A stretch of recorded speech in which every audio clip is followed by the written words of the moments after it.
자, 오늘 철저한 준비와 헌신에 대해 말씀을 드리려고 합니다. 오늘 저는 두 가지로 말씀을 드리겠습니다. 첫 번째는 우리가 권위에 따라서 규모와 질서에 따라 섬기라 하는 것입니다. 우리의 권위에 따라서 규모와 질서 있게 하나님을 따르고 섬겨야 한다는 사실입니다. 목회자들이 굉장히 고민하는 상당히 어려운 문제가 있습니다. 그것은 직분 임명에 대한 것임을 거의 공통적으로 말씀을 하십니다. 교회에서 어떤 직분자들을 임명하는 문제로 거의 대부분의 교회가 잡음이 생기고 또는 갈라지기도 하고 아주 속상해하면서 떨어져 나가기도 하고 굉장한 진통을 겪게 됩니다.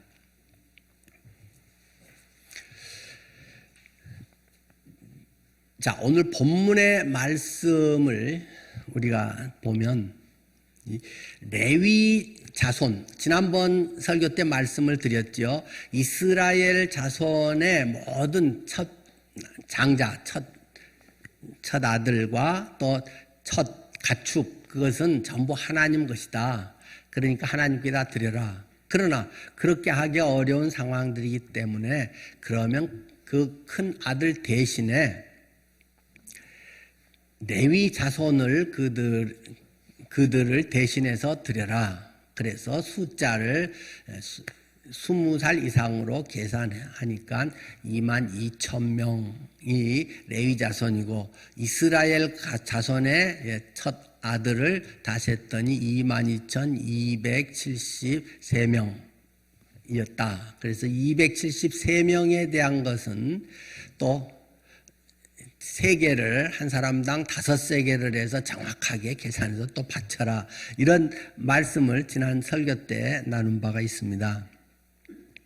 그래서 레위 자손이 대표가 돼서 그들을 대신해서 이제 전적으로 하나님을 섬기는 일에 그들의 모든 삶을 바치게 하셨는데 이 레위 자손들이 하는 일들에 대한 것을 오늘 본문은 좀 말씀을 하고 있습니다. 이 자손 중에 그 아들들이 그 고핫 자손, 게르손 자손, 무라리 자손, 이들의 이야기가 지금 오늘 4장 앞부분부터 계속 고핫, 게르손, 무라리 자손에 대한 이야기가 나옵니다. 성막을 하나님께서 이제 때로는 움직이게 하시잖아요.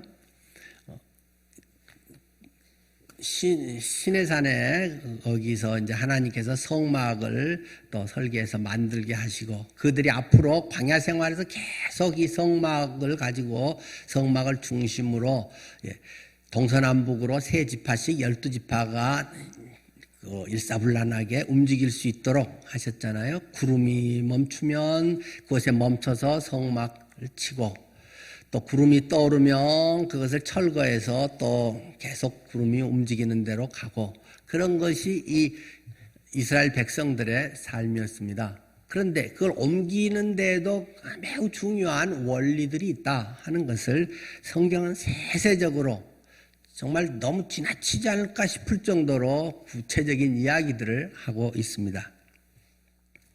거기서 오늘은 고핫 자손에 대해서 이야기를 하고 있는데요. 고핫 자손에서 이 모세와 아론도 이 고핫 자손입니다. 그래서 거기에서 모세 아론의 후예들은 이제 제사장의 족속들이 또 되게 하고 그 나머지 사람들은 고핫 자손의 레위인으로서 또 일을 하게 하는 거죠. 또 게르손 자손은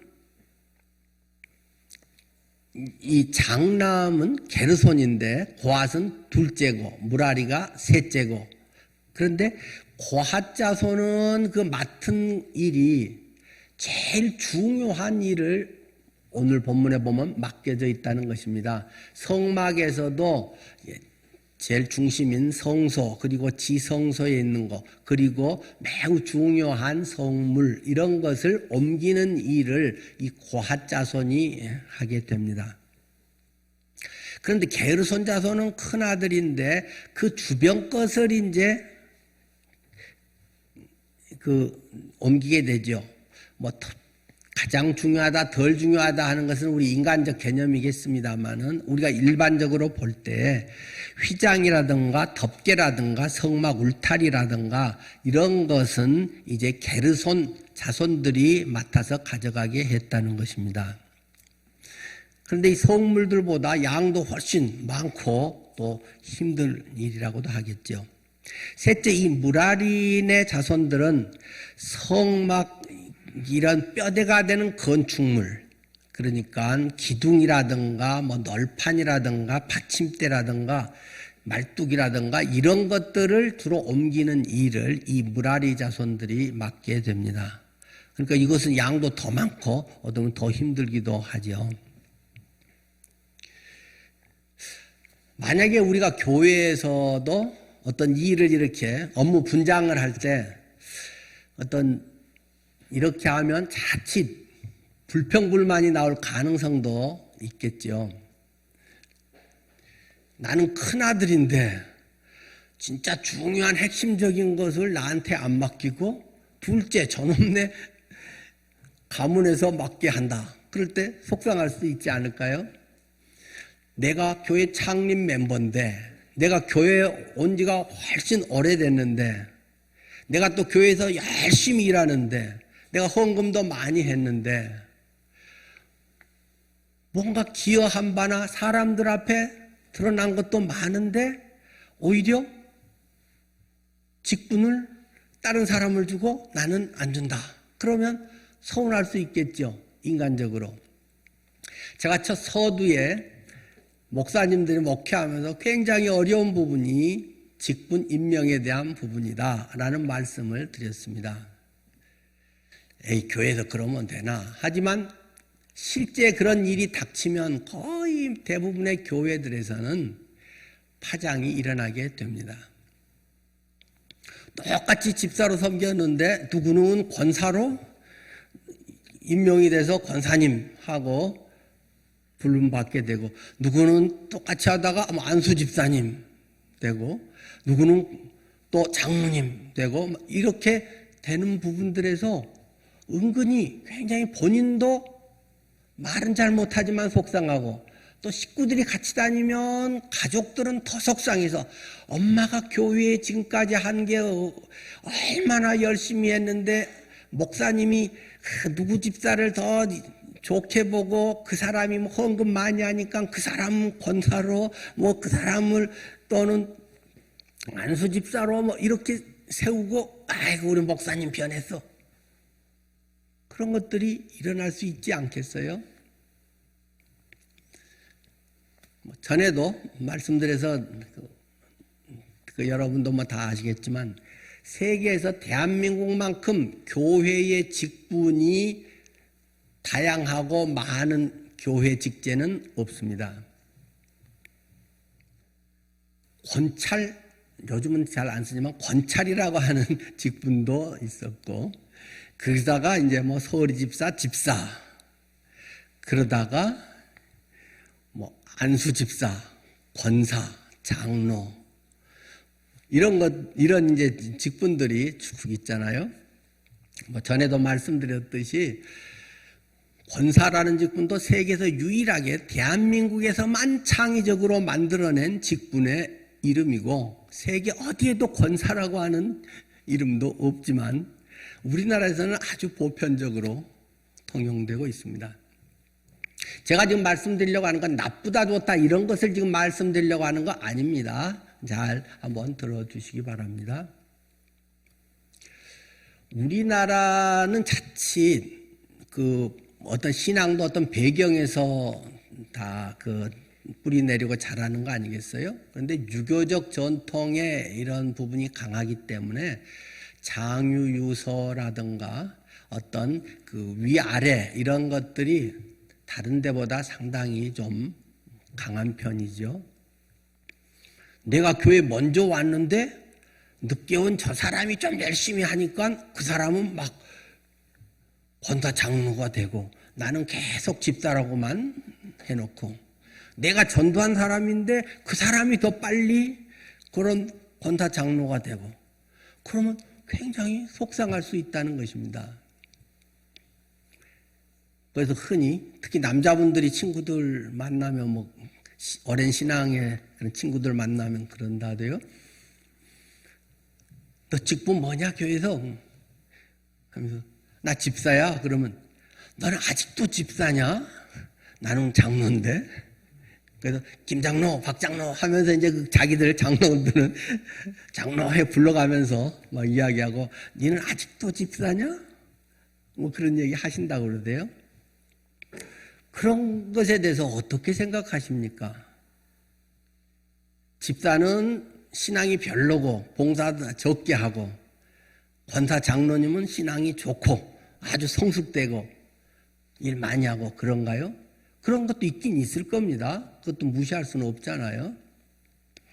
그러나 자칫 우리들은 이런 직분이라는 개념이 그 사람을 대신하는 것으로, 그 사람을 대표하는 것으로 생각하는 오류를 갖게 됩니다. 장로님 하면 신앙 듣고 장로님이십니까? 그렇게 받아들이게 된다는 거죠. 그러나 늘 우리가 이야기하듯이 직분이라고 하는 것은 계급도 아니고 신분도 아니고 말 그대로 직분으로 어떤 역할을, 어떤 기능을 하는 것이라는 말입니다. 교회 안에서 어떤 기능을 하고 있는가, 무슨 일을 맡아서 어떻게 주님의 지체로서의 주님의 그 일을 이루어가고 있는가, 그 영역, 그 기능적 역할에서의 차이일 뿐이고, 그것은 바뀔 수도 있고 안 바뀔 수도 있는 것들이죠. 그런데 마치 우리는 시간이 지나면 그것이 윗단계로 자꾸 올라가듯이 성숙하고는 조금 별도로 그 사람의 어떤 계급 영적인 것이 특별히 좋아지고 뭔가 헌신이 많이 된 것 같이 생각하는 부분이 적지 않다는 것입니다. 이런 껍질이 자꾸 벗어지지 않으면 교회 안에는 다른 데보다 더 이런 계급의식이 은연중에 깔리게 되고, 그것은 그리스도가 머리이고 지체인 우리의 교회됨을 망가뜨리게 됩니다. 조직은 아주 잘 돼서 잘 돌아가고 재정은 잘 공급이 되고 일을 일사불란하게 할 수 있을 수도 있습니다. 그리고 굉장히 규모가 커지면 어느 정도의 그런 것이 또 필요한 것도 사실 아니겠어요? 그러나 늘 근본적인 본질을 놓쳐버릴 가능성도 많다는 것을 기억해야 됩니다. 자칫하면 이 장남 가계인 게르손 가정이 고핫 그 자손들에 대해서 굉장히 불만을 가질 수 있겠잖아요.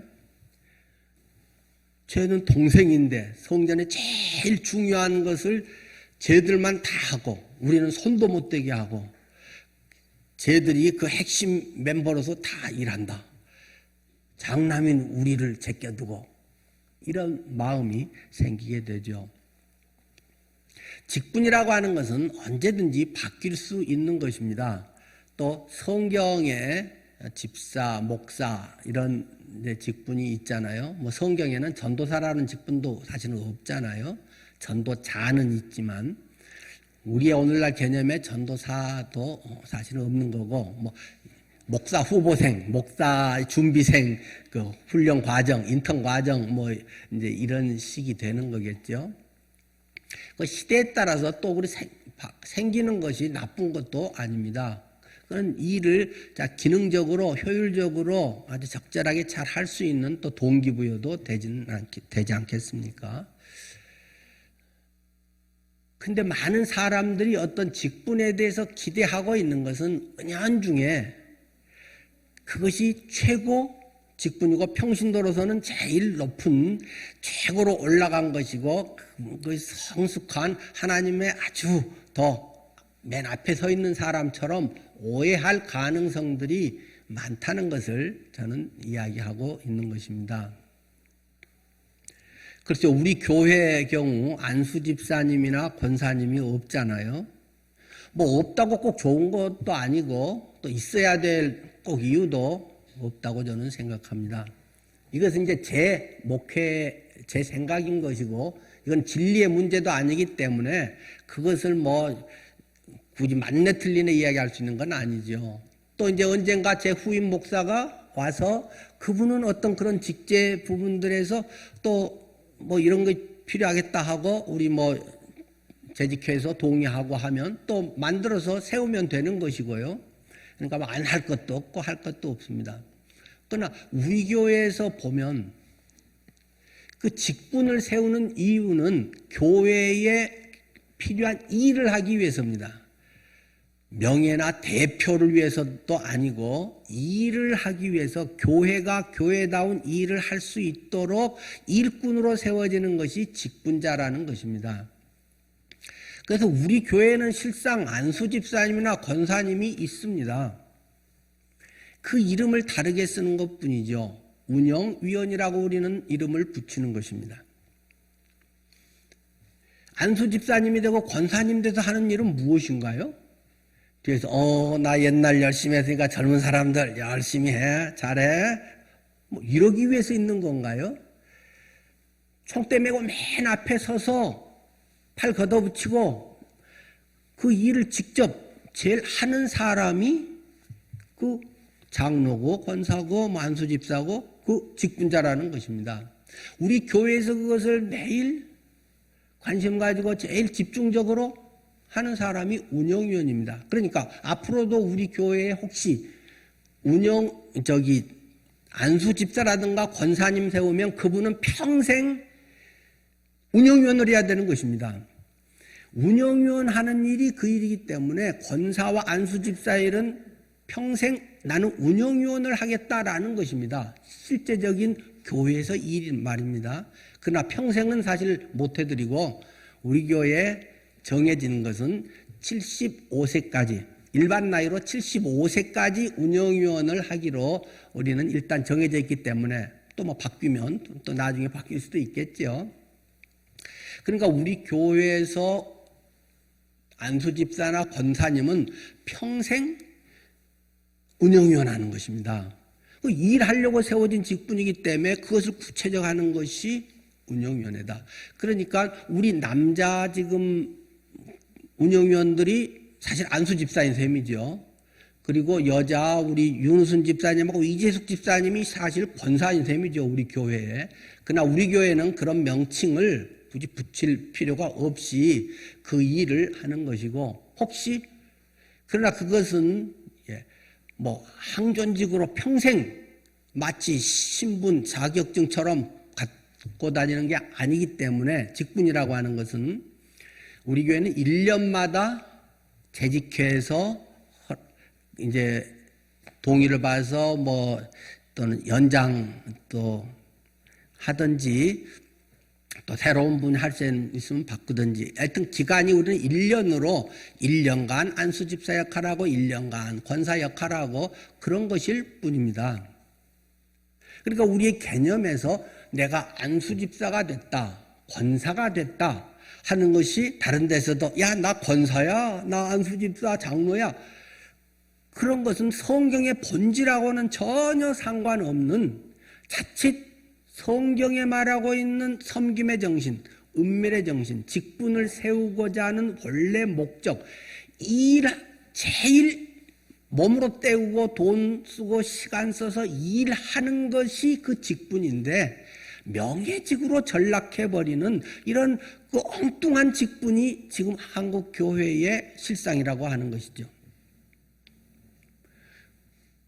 이재철 목사님이 그 인터넷에 보니까 뭐 은퇴하고 그 교회들 다니면서 하신 것도 그런 거 있대요. 뭐 안양 무슨 교회 가서도 하고 직분을 이렇게 세우고 그러면서 직분자 되면 교회에 뭔가 헌금을 하게 한다. 말은 자발적이지만 강요에 가까운 뭐 그분은 뭐 장로는 뭐 얼마, 뭐 권사 얼마 이야기하는데 와 그렇게 많아? 저도 놀랐는데요. 저도 얼핏 들은 것들은 나는 몇백만 원 서인 줄 알았더니 막 몇천만 원을 의무적으로 내야 되는 데가 많더라고요. 모든 교회가 그렇지는 분명히 않을 겁니다. 그러니까 또 딴 사람도 내는데 자기만 안 낼 수도 없고 빚내서 내는 사람도 있고, 야 이건 아닌데 내가 이 뭐 장로직 받으려고 뭐 권사직 받으려고 내가 이렇게 해야 돼, 안 받을까 갈등한 사람도 있고, 뭐 그런 사람인데 상담한 적도 있습니다. 뭐 그렇게 해서 받아가지고 물론 뭐 교회 필요한 거 사기도 하고, 또 그래도 정신이 그나마 좀 괜찮은 분들은 해외에 뭐 교회를 하나 세워드리기도 하고 뭐 그런 것도 봅니다. 그러나 그렇더라도 해외에 무슨 선교의 교회를 세우고 뭘 한다고 할지라도 그런 것은 잘못된 것입니다. 심하게 말하면 어떤 분은 성직매매다. 현대 한국 교회의 직분자 임명이 성직매매로 변질되고 있다. 애교로 몇백만 원에서 몇천만 원을 줘야만 임명을 받는 그런 현실들이 다행히 다가 아니고 큰 교회일수록 더 그러고, 작은 교회도 교회 기념품 뭐 하나 큰 거 교육관 짓는 것도 막 있고, 그런 것들이 직분에 대한 오해들입니다.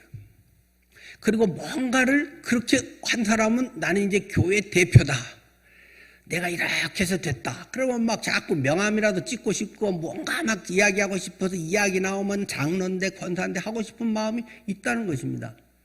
물론 다는 아닙니다.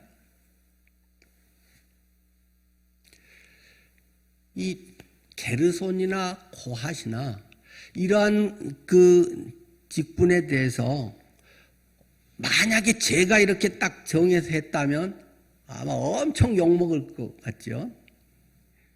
둘째에다가 제일 중요한 걸 맡기고, 목사님은 누구 뭐 좋아해서 뭐 누구한테나 이런 거 시키고 누구한테나 이렇게 하고, 성도들이 그러지 않겠어요? 뭐 권사, 장로 뭐 이런 거 할 때도 교회 투표하고 그렇지만 또 기도원 안은 또 목사님이 올리는 데들도 있고, 누구는 올리고 누구는 대상자도 안 올리고, 뭐 하여간 뭐 여러 분들은 잘 모르지만 저희 목사 세계에서는 굉장히 시끄럽고 복잡한 그런 부분입니다. 왜 그러는가? 본래 정신을 자꾸 잃어가기 때문입니다. 그리고 하나님의 일꾼으로 세워지면 그 일의 각자는 그것의 기준이 다 인위적으로 본인 기준이라는 것입니다. 이건 더 중요하고 안 중요하고, 사람들이 알아주고 안 알아주고, 인기가 있고 없고, 뭐 도움이 되고 안 되고, 이런 것들은 자꾸 인간적인 생각들이 앞서기 때문에 그런 것으로 자꾸 기준을 하고, 비슷한 사람인데 저 사람은 권사 됐는데 나는 권사 못 되고, 그런 것에서 막 상실감이 생기기도 하고 교회 떠나기도 하고, 허다한 일입니다. 이것이 지금.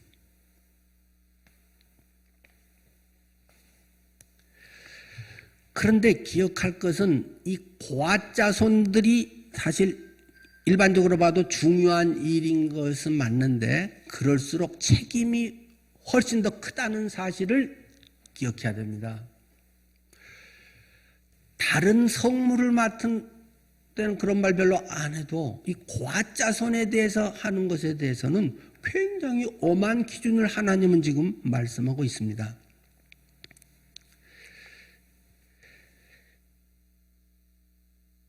이 성물을 옮길 때 뭔가 포장을 해야 되지 않겠어요? 우리 이삿짐 쌀 때 보면 안 깨지게, 또 흠집 안 생기게 싸야 되는데, 이 일은 고앗 자손 중에서도 제사장들만이 할 수 있다. 그래서 뭐 법궤라든가 진설병, 뭐 등잔대, 떡상, 뭐 이런 여러 가지들은 제사장이 직접 다 보자기 펴고 거기에 얹고 그 위에다가 이제 해달의 가죽 이런 거 우리는 여기 해달 그런 게 없기 때문에 잘 모르지만 뭐 수달, 해달 뭐 이런 거 달자 뭐 그런 거 있잖아요. 바다 사자 이런 거하고도 가까울 수도 있겠고요. 또는 뭐 이건 좀 뭐 영어로랑도 뭐 바다소 뭐 씨카우라는 뭐 영어 명도 있더라고요. 뭐 또 듀공 뭐 이런 종류 어떤 분은 뭐 돌고래 껍질 비슷한 거다 뭐 이렇게도 하여튼 좀 칙칙하고 별 볼 일 없고 그러나 이 더위 이런 것을 잘 막아주는 두툼한 그런 겁니다. 그래서 그 해달의 가죽으로 싸고 이걸 완전하게 딱 쌓아놓으면 그 다음에 이제 고앗 자손들이 와서 그것을 메고 옮겨라 이렇게 돼 있다는 것입니다. 그런데 고앗 자손이 제사장 니도 고앗 자손이고 나도 고앗 자손인데 제사장 니는 뭐 성물도 만지고 뭐 이렇게 포장하면서 했는데 나라고 뭐 꼭 굳이 그걸 못할 건 뭐야 하면서 만지면 즉사한다. 또 그걸 까고 들여다보면 즉사한다. 굉장히 무서운 이야기를 성경은 하고 있습니다. 지금 오늘 본문 안에 다 나와 있는 이야기죠. 근데 그것이 나쁜 동기로가 아니라 좋은 동기로도 그 성막에 성소가 있고 지성소가 있는데 일반인은 뭐 평생 들어가 보지 못하잖아요. 그러니까 제사장이나 들어가기 때문에 그게 정말 어떻게 생겼을까 금으로 해서 주님을 영화롭게 한다는데 그렇게 해서 정말 경외하는 마음으로 좀 만져봐야지 하면서 싹 살짝 껍질을 벗기고 쓰다듬는다거나 촉감을 느끼면 즉사한다. 동기가 좋았다 할지라도 하나님의 명을 거역한 것이다. 하나님의 법도를 어긴 것이다. 그것은 너의 주어진 임무, 분량을 뛰어넘어 버린 것이다. 말씀이 아닌 네 멋대로, 네 기준, 네 생각대로 동기는 좋았다고 하더라도 자칫 신앙생활에서 동기가 더 중요하잖아요. 근데 동기가 좋았다고 또 다 괜찮은 건 아닙니다. 말씀에 위배되느냐 위배되지 않느냐가 더 우선적 기준이라는 사실을 기억해야 됩니다. 나는 좋은 뜻에서 했는데요. 한번 어루만지면서 평생 내게 감동적인 그 기회를 한번 내가 하고 더 주님을 사랑하고 싶어서 했는데요.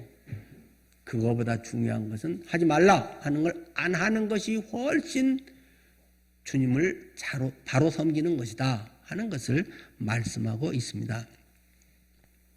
뭐 나중에 일러 다윗 그 성막에서 이제 그걸 옮길 때에 언약궤, 증거궤, 법궤 뭐 똑같은 말이죠.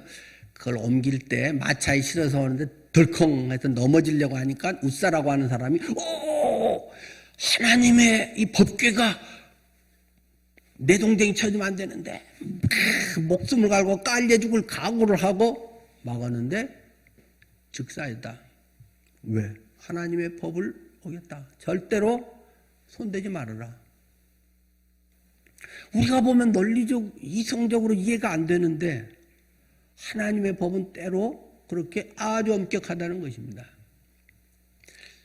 니나 나나 뭐 그게 그거지 뭐 같은 고앗에서 게르손 자손이 고앗 자손이 하는 그 일을 하면 안 된다는 것입니다. 하나님은 때로 확실한 구별을 두십니다. 하나님의 부르심은 또는 각자의 굉장한 그런 차이가 있습니다. 차별이 아니고 차이가 있습니다. 내 생각은 내가 쟤보다 잘할 것 같은데 해도 하나님이 맡기지 않은 것을 내가 나서서 하는 것은 바람직하지 않습니다. 물론 우리는 그런 것보다 맡겼는데 안 하는 게 더 많아서 문제이지 사실 안 할 걸 하는 것은 뭐 오히려 훨씬 적을 것 같아요. 뭐 나중에는 사울 왕이 사무엘이 안 오니까 자기가 대신 제사를 뭐 드린다든가 우시야 왕이 분향을 해서 뭐 나병이 걸린다든가 뭐 이런 이야기도 잘 알고 계시잖아요. 그래서 우리가 하나님을 섬기는 것에서 내가 능력이 얼마나 되느냐, 잘하느냐 하는 것은 두 번째 문제이고, 하나님의 부르심에 합당하게 살아가느냐가 훨씬 우선적인 거고 중요하다는 것입니다. 그렇게 해서 하나님의 영적인 질서, 권위를 갖게 하고 규모 있게, 질서 있게 해나간다는 것입니다. 이렇게 해야 순서나 질서나 체계가 바로 선다는 것입니다. 이렇게 세세하게 어떻게 보면 막 애들 뭐 가르치듯이 뭘 하고 뭘 덮고 어쩌고 저쩌고 앞에서 한 번 말하면 앞으로도 그런 식으로 하면 되느니라 하면 되는데, 성물 나올 때마다 똑같은 소리를 반복해서 지금 지루하게 써놓는 것은 하나님의 그러한 굉장히 체계, 의도, 권위, 질서 이런 것을 굉장히 하나님이 중요하게 여기신다. 그렇게 돼야 매뉴얼이 확실해야 정확하고 빠르고 효율적으로 할 수 있다는 것입니다. 그렇지 않으면 전에 어떻게 했더라 잊어먹었고 뭐 어쩌면 야 네가 와서 좀 도와. 그러다가 또 그 사람 없으면 또 왕좌왕하고 엉망이 되는 것입니다. 아주 일사불란하게 하나님의 일을 자기에는 최선을 다해서 할 수 있도록 하나님은 권위와 질서와 체계를 만들어서 하시는 분임을 기억할 필요가 있습니다. 그것을 때로 내 인간적인 생각으로 하는 것은 굉장히 주님의 일에서 위험한, 조심해야 되는 부분이라는 것입니다. 변형을 하거나 변질을 하거나 월권으로 그렇게 해서 어려움이 되지 않도록 늘 이것이 하나님의 바른 뜻인가, 하나님이 기뻐하실 일인가를 먼저 우리가 기억해야 한다는 것입니다. 그리고 맡은 사람은 말씀드리듯이 그만큼 중요한 일을 맡은 사람은 그만큼 무거운 책임을 진다. 그만큼 하나님의 뜻을 이루지 못했을 때는 하나님의 엄격한 심판을 자초하고 있는 것이다 라는 것을 말하고 있습니다. 오늘 그 일의 제일 중요한 부분들은 이제 엘르아살이 그 일을 맡아라 하고 이야기하는데, 엘르아살은 사실은 셋째 아들이잖아요. 첫째, 둘째는 아비우, 나답과 아비우가 첫째, 둘째인데 그들이 잘못된 불로 하나님께 하다가 그냥 불이 팍 자기에게 들어와서 바로 그들이 불에 타서 죽어버린 사건을 기억하실 것입니다. 그래서 셋째 엘르아살, 그리고 이제 넷째인 이다말이 이제 나머지 그 게르손과 무라리 하는 것을 일을 총괄하고, 고앗 자손의 일은 엘르아살이 총괄하고, 이런 식으로 하나님을 아주 분명하고 엄격하게 그것을 구분하고 있습니다. 물론 오늘날의 이런 그 제사장 개념이나 직분의 개념이 구약과 같지는 않습니다. 우리는 모두가 왕 같은 제사장입니다. 그렇기 때문에 어떤 부분, 그런 점에 철저하게 그렇게 나뉘어져 있지는 않죠. 그러나 하나님의 부르심, 하나님의 은사, 이것은 오늘날도 동일하게 역사하시는 것이고, 그것에서의 또 분량을 늘 지켜야 한다는 것입니다. 내가 이것도 잘하고 뭣도 하고 인기 있고 그러면 마치 무슨 대표가 된 것처럼 모든 것에서 자기가 앞서서 이렇게 하려고 하고, 다른 사람이 더 인기 있으면 은근히 미워하고, 이런 것들은 교회에 아주 독이 된다고 하는 것을 우리가 기억해야 할 것입니다. 또 성막이라고 하는 것은 예수 그리스도의 모형으로 가장 대표적인 거 아니겠어요? 그 모든 것이 제일 핵심적인 그런 성물을 내가 옮기는 일을 하든, 나중에 뭐 울타리를 옮기는 일을 하든, 그것은 다 예수 그리스도의 한 부분을 감당하고 가는 일이기 때문에 하나님이 보실 때는 네가 더 특별히 위대하다, 아니다, 이렇게 하지 않는다는 것입니다. 두 번째로 또 하나 더 나눌 부분은요, 나의 가장 값진 것을 드리자라는 것입니다. 이 앞에 그 인구수를 조사해라 하면서 이건 전쟁에 나갈 때 필요한 것이다. 그런 말을 했죠. 또 그리고 이제 세금하고도 관계 있다고 했고요. 그때는 몇 살 이상을 계수하라고 했나요? 20살 이상, 20살 이상 되는 사람들을 숫자를 세라 해가지고 뭐 유다가 7만 몇 명 뭐 이렇게 지난번 말씀드렸죠. 그런데 오늘 성막 일을 하는 데서는 3절에 곧 30세 이상으로 50세까지 회막의 일을 하기 위하여 이 역사에 참가할 만한 모든 자를 계수하라. 범위를 상당히 더 좁혔습니다. 30세에서 50세 이 20년간 해라. 어떻게 보면 정신적으로, 영적으로 또 신체적으로도 건강할 때고 더욱 성숙하고 강건하게 잘할 수 있는 사람들을 주님 뽑는 것보다도 훨씬 정예 요원들을 준비된 사람들을 제대로 훈련된 사람들을 이 성막 일을 하게 한다는 것입니다. 주님의 일이 때로는 전쟁보다 더 중요한 것이다.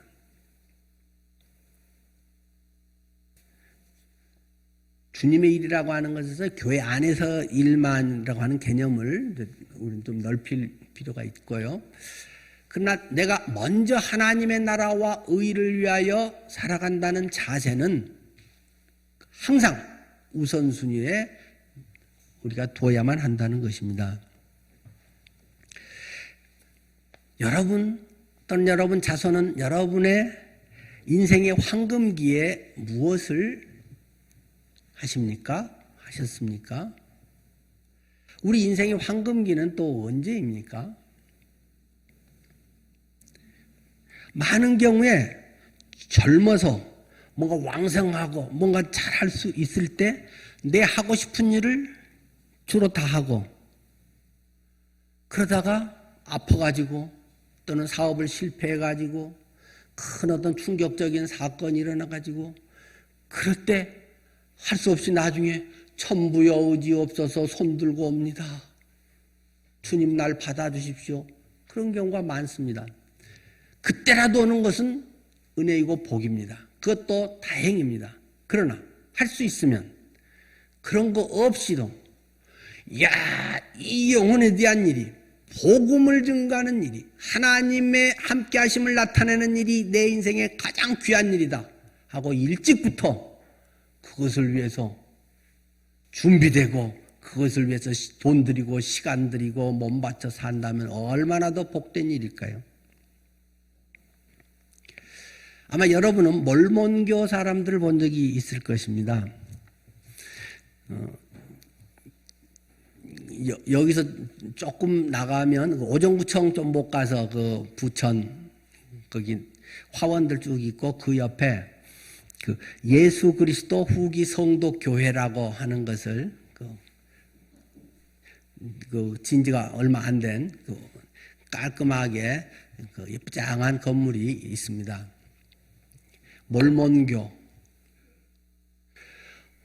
몰몬교의 그 진리 사실들은 우리가 받아들일 수 없습니다. 성경 플러스 조셉 스미스가 받았다는 금판의 뭐 글 그렇게 해서 그걸 몰몬경이라고 하죠. 몰몬경을 같이 이게 짬뽕을 해갖고 믿는 그런 것에 대해서는 우리가 진리로서 그것을 받아들일 수 없습니다. 이 몰몬 교도들의 그래서 그러나 적어도 한 가지는 우리가 좀 배울 필요가 있다 그런 생각이 듭니다. 미국의 유타주 거기는 대부분이 몰몬 교도들 거의 유타주는 몰몬 교도들이 중심이 돼서 전부 그런 정신으로 운영되고 거기 살아가고 있죠. 전에 미국 대통령 후보로도 나왔던 롬니 이런 분들이 이 몰몬 교도 거기에 사람들이죠. 그 사람들은 적어도 젊었을 때 20대 때 2년 3년 정도는 해외에 나가서 전부 선교사 활동을 합니다. 자기 돈으로요. 자기가 그전 돈 모아가지고요. 적어도 기본적으로 2, 3년은 그걸 하고 와야 정식으로 몰몬 교도로서의 삶을 이제 제대로 살게 됩니다. 그건 아주 기본적인 일입니다. 우리나라에도 보통 여러분 하얀 와이셔츠에다가 네모 좀 큼지막한 검정 이름표에 이름 딱 쓰고 뭐 장로라고 자기들은 또 부르죠. 우리나라의 이런 장로의 개념의 장로는 전혀 다릅니다만은 그건 누구나 다 기본으로 하는 일입니다. 자신이 젊었을 때 자신이 잘 할 수 있고 뭔가를 할 수 있는 가장 귀한 시간을 하나님께 먼저 바친다.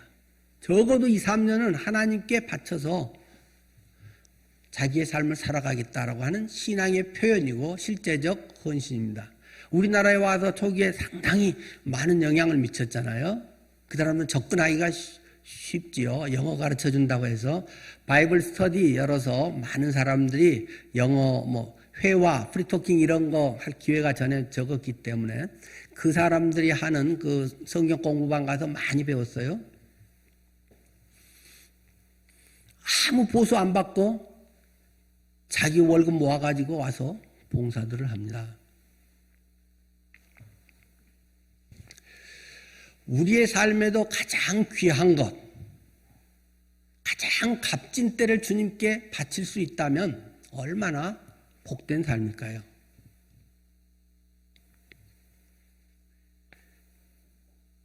우리 교회에서도 보면 그 정식으로 이제 대학이랑 졸업하거나 또 이제 아르바이트 같은 건 말고 정식으로 어디 직장에 들어가면 첫 월급을 100% 교회에 헌금하신 분들이 있더라고요. 근데 또 이름을 안 쓰기 때문에 또 한 사람이 있는데 모를 수도 있고 또 이제 큰 금액이 들어오면 또 웬만하면 알 수 있죠. 근데 몇 분들은 자기 첫 월급의 100%를 헌금하더라고요. 물론 첫 월급에서 부모님 속옷 사드리고 이제 또 그걸 드린 분도 있고 그건 100% 월급 명세서에 있는 거 드리고 자기 용돈으로 모아놓은 걸로는 부모님 속옷 사서 드리는 사람도 있고 그렇지만 얼마나 이쁜 일인가요?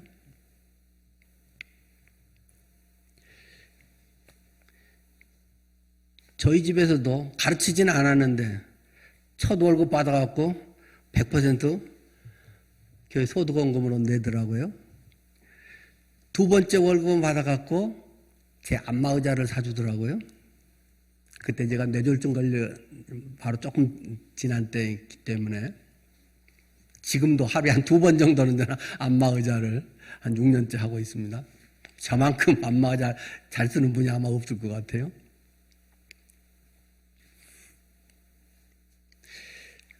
자, 이렇게 100%를 드리면 하나님께서 복을 많이 더 주실까요?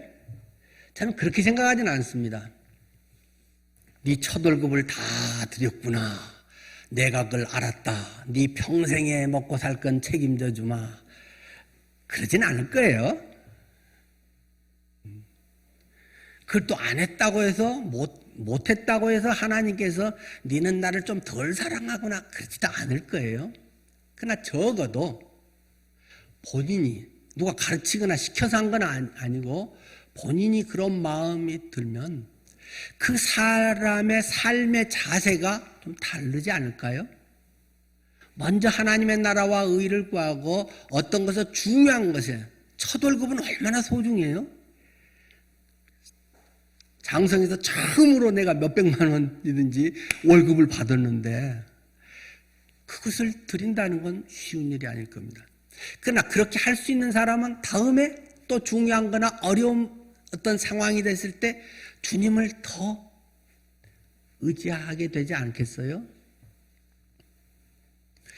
그런 우리의 자세, 저는 이제 간단히 소득원금 이야기 했습니다만은 교회에다 그렇게 하십시오 하는 얘기를 하는 건 아니고 우리의 가장 귀하다고 생각하는 거. 저는 사실은 시간 문제를 더 얘기하려는 것입니다.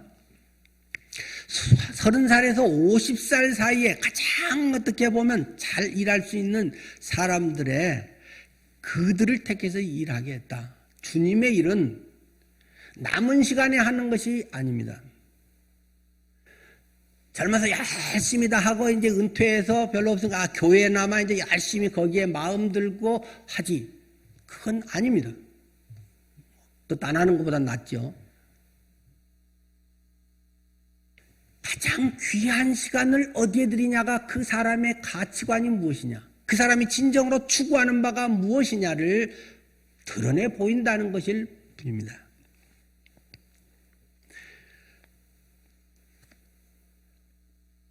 우리의 삶을 하나님께서는 산 제물로 드리라고 말씀을 하십니다. 로마서의 그 위대한 복음, 그걸 아주 체계적으로 논리적으로 잘 이야기하면서 11장까지 이야기하고 12장에 넘어와서 그러므로 너희는 이 세대를 본받지 말고 그러면서 너희 자신을 산제물로 드려라. 그것이 구원받은 자의 삶의 모습이라는 것입니다. 구원연에 감사하지. 그러니까 이제 주님께 다 바쳐야 그 값이 좀 되지 않겠냐? 전혀 그런 것이 아닙니다. 거듭났다고 하는 것은 주인이 바뀐 것이고 가치관이 바뀐 것이고 삶의 태도가 바뀐 것이다. 그렇다면 무엇이 가장 중요한지를 날마다 하나님이 주인임을 고백하는 그러한 태도가 산제물을 주님께 드리는 것이다. 그래서 우리의 인생의 가장 황금기를 하나님께 드릴 수 있다면, 가장 귀한 것을 위해서 가장 귀한 시간을 드릴 수 있다면 얼마나 값진 일입니까? 여러분의 자녀에게 그렇게 가르치실 수 있겠습니까? 요즘 뭐 붐이 좀 사라지지만 대학 다니다가 그래도 기본적으로 어학연수는 한 1, 2년 하고, 또는 아니면 워킹 홀리데이도 하고, 그 젊어서 귀한 시간에 굉장히 중요한 어학을 위해서도 그렇게 하고, 중요한 것을 위해서 스펙을 쌓기 위해서는 그건 필요한 거니까 그렇게 하는 것을 어떻게 보면 잘 지혜로운 것일 수 있죠. 그래야 취직이라든가 뭐 여러 가지에 도움이 되니까요. 그러나 그 마음의 중심이 정말로 예수 그리스도가 나의 주인이다. 나는 하나님의 것이다. 나는 청지기입니다. 라는 것에, 그러면 그것도 다 좋은 일인데, 주님을 위해서는 그러면 너는 1년 어학연수 떼듯이 1년을 아무 수입도 안 되는 것에서 할 수도 있겠니? 아마 물어볼 수도 있겠죠. 하라는 건 아닙니다. 또 그러나 한국 현실에서는 어떻게 그렇게 딱 하면 단절되면 연결이 안 돼서 학교라든가 취직이라든가 앞으로 뭐 결혼이라든가 이런 것들이 지금 굉장히 복잡하게 얽혀 있기 때문에 그런 게 아마 보통 해서는 쉽지 않겠죠. 그러나 적어도 주님 앞에서 그렇게 살려고 하는 분명한, 내 인생의 중요한 결단의 때에 있으면 기꺼이 하나님께 홀랑 내던진다. 그런 각오는 적어도 되고 훈련을 좀씩 해야 되지 않을까요? 자, 그거는 이제 일단 접어두고, 자, 그러면 우리 인생의 황금기 개념을 요즘 조금 다르게 볼 수도 있겠죠. 혹시 제가 우리 카톡 기도방에 기도문을 올리면서 제가 날마다 오전에는 성경구절 그 사진 그걸 올리고, 오후에는 기도문 올리고, 보통 이제 한 분이 이틀 하지만 저는 매일, 그래서 한 사람에 대해서 4번씩을, 남자 4번, 여자 4번 해서 이제 이틀에 대해서 8번씩 하고, 이제 전체 카톡방에, 이제 전체 우리 또 말씀 가면서 카톡방에 올리고, 기도문 올리고, 뭐 이제 뭐 매일 이제 저는 그렇게 합니다. 근데 혹시 눈여겨보시면 제가 쓴 글의 어떤 부분에 전에는 여생이라고 하는 단어를 뭐 우리 부모님들의 또는 뭐 우리 집사님의 여생이 주님 안에서 뭐 평안케 하옵소서든지 근데 요즘은 그 단어를 조금 바꿨는데 기억하실까요? 후반생이라는 단어를 요즘은 제가 주로 씁니다. 물론 아주 연세가 80, 90 되신 분들이나 어머님들의 여생을, 그분들은 한 80 이상, 90 되신 분들은 제가 그렇게 여생이라는 단어를 쓰지만, 그렇지 않은 경우는 후반생이라는 용어를 씁니다. 제가 만든 용어 아니고 그 사회에서도 쓰더라고요. 지금까지의 나의 삶은 전반생이다. 한 60살까지의 가족의 생활을 위해서, 또 나의 필요를 위해서 직장 생활을 해서 그러나 은퇴하고 나면, 그 뭐 60일지 65세일지 뭐 어쨌든 은퇴하고 나면 그때부터는 삶의 패턴과 목적과 자세가 굉장히 달라지잖아요. 그럼 그때부터 약 한 30년, 40년 정도를 더 살아야 되는데 그것을 여생이다. 짜투시가 뭐 여유있게 그냥 남은 시간이다. 유유자적하고 건강이나 잘 챙기고 그냥 뭐 즐겁게 지내고, 지금까지 삶의 적어도 3분의 1 토막, 그러니까 60까지 했다면 그 절반 정도 되는 30년 이상이 앞으로 대체로 평균으로 남는데 그 삶을 여생이다. 그건 너무 성서적 용어는 아닌 것 같아요. 그때부터 이제 지금까지는 여러 우리 산업사회와 많은 복잡한 속에서 정말 그렇게 겨우겨우라도 해야 이만큼 할 수 있었던 정말 힘든 삶이었잖아요. 젊은 사람은 지금 더 그럴 수도 있고요. 그런데 앞으로의 삶은 뭔가 그래도 내가 할 수 있으면 건강관리 잘 하면서 적어도 주님을 위해서 집중할 수 있는 황금기가 아닐까? 그런 생각이 많이 들어서 후반생이라고 하는 요즘 사회에서 쓰는 단어를 주로 씁니다. 여러분은 후반생이 60대 이후의 삶에 주님을 향한 어떤 계획과 어떤 것을 준비하면서 어떻게 돈 쓰고 시간 쓰고 여러분의 몸을 들여서 살아가시렵니까? 선교를 가고 안 가고 그런 방법이 중요한 것은 분명히 아닙니다.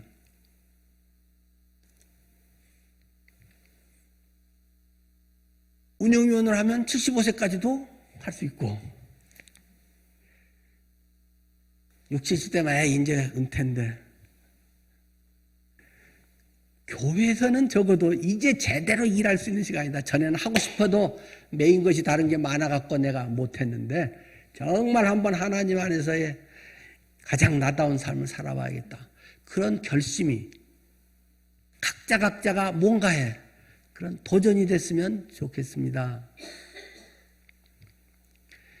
황금기를 들이십시오. 나의 남은 시간은 짜투리는 바쳐도 하나님이 뭐 쓰긴 쓰겠지만 별로 고마워하지는 않을 것 같아요. 이제 할 것 없으니까, 갈 데 없으니까 천부의 의지 없어서 이제 왔냐? 막 은혜 하나님이라 그러진 않겠지만은 정말 귀한 것인 위해서는 귀한 것을 쏟아보라. 예수님을 위해서 자기의 전 재산인 향유, 나드 최고급 나드 향유를 파싹 깨가지고 머리에서부터 쏟아 부어버려라. 그것이 주님의 가르침 아닐까요? 기도하겠습니다.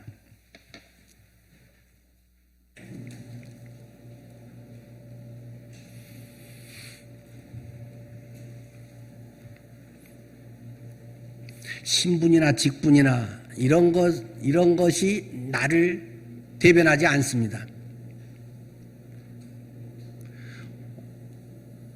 오히려 인정할 만한 그런 사람들의 추문 때문에 예수님이 욕먹는 경우가 적지 않습니다. 결코 신분을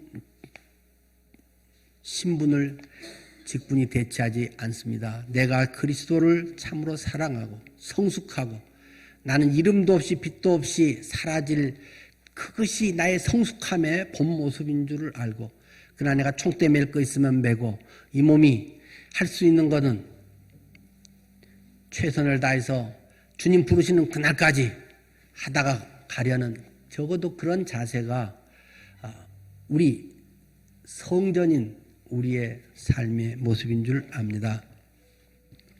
하나님, 저희가 그렇게 살게 해 주십시오. 그러기 위해서 건강도 하나님 지켜주시고 또 그렇게 할 수 있도록 물질적인 것도 또 시간적인 것도 많은 것을 주님께서 또 예비 인도해 주십시오. 예수님 이름으로 기도드립니다. 아멘.